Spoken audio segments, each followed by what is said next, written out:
सवाल आया कि पांचों नमाजों में अगर बंदा सिर्फ फर्ज अदा करे बाकी सारी रखते छोड़ दे तो वो क्या गुनाहगार होगा। मसलन फजर के 2 फर्ज पढ़े, जोहर के 4, असर के 4, मगरिब के 3 और ईशा के 4 फर्ज पढ़ ले, क्या ये काफी है? बड़ी तवज्जो के साथ आपने सुनना है। ये चीज लोगों के ज़हनों में डाली जा रही है कि फर्ज पढ़ लो, बाकी नमाज पढ़ने की क्या जरूरत है, ये नफिल नमाज तो फालतू है। अस्तगफिरुल्लाह। अब सुने जरा कि नमाज की कौन कौन सी रखते पढ़ना लाजमी है। पहली बात, जो नमाज फर्ज है यानी फर्ज रखते हैं इनको तो पढ़ना ही है, जो छोड़ेगा वो हराम काम करेगा। फर्ज से आगे है वाजिब यानी नमाज इशा के जो 3 वितर है ये पढ़ना वाजिब है, लाजिम है। नबी पाक अलैहिस्सलाम की हदीस पाक है उतिरू कबला अन तुस्बिहू कि नमाज वितर सुबह होने से पहले पढ़ो। एक हदीस पाक में फरमाया कि नमाज वितर हक है, जो नहीं पढ़ेगा वो हम में से नहीं है। ये सरकार हुक्म दे है नमाज वितर पढ़ो, तो ये नमाज वितर पढ़ना वाजिब है यानी लाजमी है। अब वो सुन्नतें जिनकी नबी पाक अलैहिस्सलाम ने ताकीद फरमाई है कि इन सुन्नतों को पढ़ना है, यानी फजर में फर्जों से पहले वाली 2, जोहर में फर्जों से पहले वाली 4 और बाद वाली 2, असर में सुन्नत मोकदा नहीं है, मगरिब में फर्जों से बाद वाली 2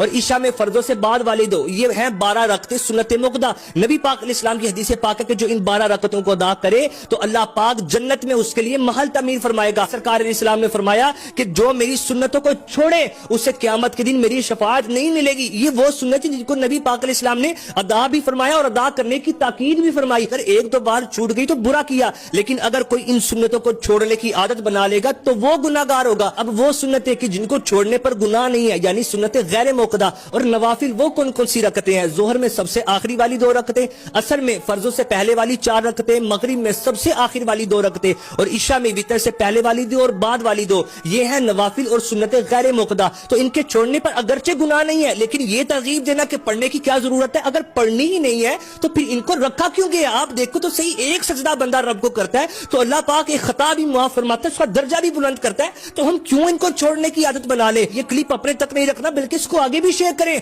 ताकि लोगों की गलत फहमियां दूर हो। अल्लाह करे कि हम पक्के नमाजी बन जाए।